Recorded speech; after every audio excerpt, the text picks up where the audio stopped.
Master plan ప్రకారం రహదారిని వెడల్పు చేసే ఉద్దేశంతో మా కట్టడాలను అధికారులు కూల్చివేస్తామని మమ్మలను బెదిరిస్తున్నారని వారి బారి నుండి మా స్థలాలను కాపాడి మాకు న్యాయం చేయాలని బృందావన్ గార్డెన్స్ మెయిన్ రోడ్డులో గల స్థల యజమానులు తమ ఆవేదనను వ్యక్తం చేశారు.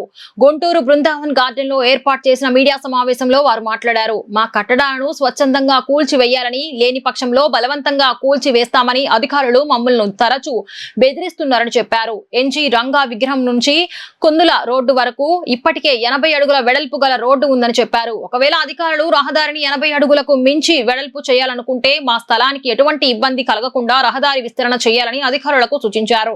నా పేరు మాధవరావు అండి. మేము బృందావన్ గార్డెన్ సెంటర్లో వ్యాపారస్తులు. బృందావన్ గార్డెన్ సెంటర్ నుంచి కూడా హనుమయ్య కంపెనీ వరకు మాస్టర్ ప్లాన్ ప్రకారం 80 అడుగుల రోడ్డు ఉండాలి, రోడ్డు విస్తరిస్తున్నామని చెప్పారు. అదేవిధంగా ఇక్కడ 2 బిట్లు ఉంటాయండి. మొత్తం బృందావన్ గార్డెన్ సెంటర్ నుంచి అయ్యప్ప స్వామి గుడి వరకు ఒకటి, అయ్యప్ప స్వామి గుడి దగ్గర నుంచి హనుమయ్య కంపెనీ వరకు ఒకటి. గార్డెన్ సెంటర్ నుంచి అయ్యప్ప స్వామి గుడి వరకు 80 అడుగుల రోడ్డు ఆల్రెడీ ఉందండి. మాకు ప్లాన్లు అప్రూవల్ చేసినప్పుడు కూడా 80 అడుగుల రోడ్డు అక్కడ ఉందని చెప్పి మాకు అనౌన్స్మెంట్ రాసిచ్చారు. అక్కడ అయ్యప్ప స్వామి గుడి దగ్గర నుంచి హనుమయ్య కంపెనీ వరకు రోడ్డు కొంచెం తక్కువ ఉంది, ఆ రోడ్డు వెడల్పు చేశారు 80 అడుగులకి. ఇప్పుడు అయ్యప్ప స్వామి గుడి దగ్గర నుంచి బృందావన్ గార్డెన్ సెంటర్ వరకు విస్తరిస్తున్నాము, 80 అడుగుల రోడ్డు చేస్తున్నాం అని అన్నారు. ఆల్రెడీ 80 అడుగుల రోడ్డు ఉండగా కూడా కేవలం ప్రైవేట్ వ్యాపారస్తులు ఉన్న వైపే ఇంకా 10 అడుగులు కావాలి, 5 అడుగులు కావాలి అంటున్నారు. దాని ఎదురువైపు అంటే పెట్రోల్ బంకు అటువైపు ఇంకా గవర్నమెంట్ స్థలం 10 అడుగులు ఇంకా కూడా ఉంది.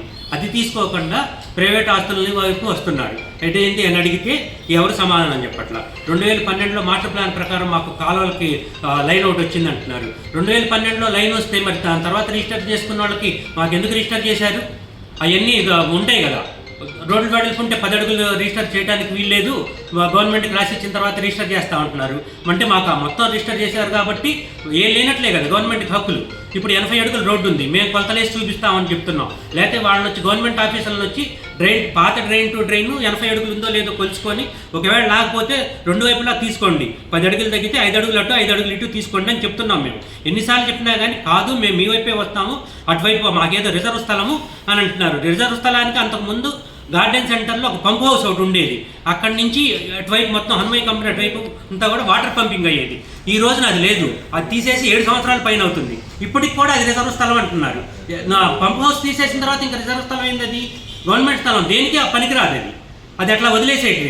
గవర్నమెంట్లో ఉండే పలుకుబడి కలిగిన పెద్ద మనుషుల కోసం ఆ 10 అడుగులు వదిలిపెట్టారు. ఆ 10 అడుగులు మా వైపు వస్తున్నారు, మా ప్రైవేట్ స్థలాలు కొడుతున్నారు. ఈ రోజు వరకు కూడా నోటీసులు ఇవ్వలేదు, మీది ఇంత కావాలి, రోడ్డు వెడల్పు కోసం మీది ఇంత కావాలి అని చెప్పి. ఎందుకంటే వాళ్ళకి ఆ హక్కు లేదు. 80 అడుగులు రోడ్డు ఉన్నప్పుడు మా వైపు వచ్చి 10 అడుగులు అడగడానికి హక్కు లేదు కాబట్టి ఊరికినే వస్తున్నారు, మీ 10 అడుగులు కొడుతున్నాం అంటున్నారు, మెట్లు బాగులు కొడుతున్నారు, ఒక్కో చోట గుంటలు తీసేస్తున్నారు, అన్ని చేస్తున్నారు. దానికి వివరణ మాత్రం లేదు. ఇదంతా కోర్టు స్టే ఇచ్చిన తర్వాత 80 అడుగులు మాస్టర్ ప్లాన్ అయిన తర్వాత బృందావన్ గార్డెన్ నుంచి అయ్యప్ప స్వామి గుడి దాకా 80 అడుగులు రోడ్డు ఉంటే ఎందుకు కొట్టాలి? ఫస్ట్ ఆఫ్ ఆల్ 80 అడుగులు రేపు మాస్టర్ ప్లాన్ 80 అడుగులు చెప్పారు కదా, 80 అడుగులుగా ఉన్నారు కదా, క్రాస్ అవుతుందంటారు. క్రాస్ ఎక్కర్లేదు. గుంటూరులో 60 చోట్ల క్రాస్ ఉంది, కొరటిపాడు ఉంది, మనం ఎక్కడైనా పట్టాపురం కానీ ఎక్కడైనా చార్మినార్ ఎక్కడైనా సరే ప్రతిదీ క్రాస్ లేని ఏం లేదు. ఇదంతా ఎలా ఉందంటే ఎవరికో బాగు చేయడానికి, ఎవరినో సర్దుం చేయడానికి చేసే కాలువలు, చేసే విధానం ఏదైనా సరే అండి, వీళ్ళు చేసే పద్ధతి అది కరెక్ట్ కాదు. మీ స్థలాలు ఉంటే మీరు కొట్టుకోండి, మేమేమన్నాం. కానీ అంత స్థలం ఉంచుకొని ప్రైవేట్ సమస్య కోసం మీరు ఇప్పుడున్న స్థలము 80 అడుగులు 82 అడుగులు ఉంది. 82 అడుగులు ఉన్నప్పుడు దేనికి? ఎవరు బాగు చేయాలనుకున్నారు, ఎవరు చేయాలి? ఇదైతే పద్ధతే కాదు. కోర్టులో కేసు ఉన్నా మేము కొడతాం, మేము చేస్తాం.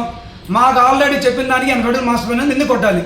ప్రజలు ఇలా ఇబ్బంది పడడానికి చేసేదా? మీరు చేసేది ఏం పని? ఇది పద్ధతే కాదు.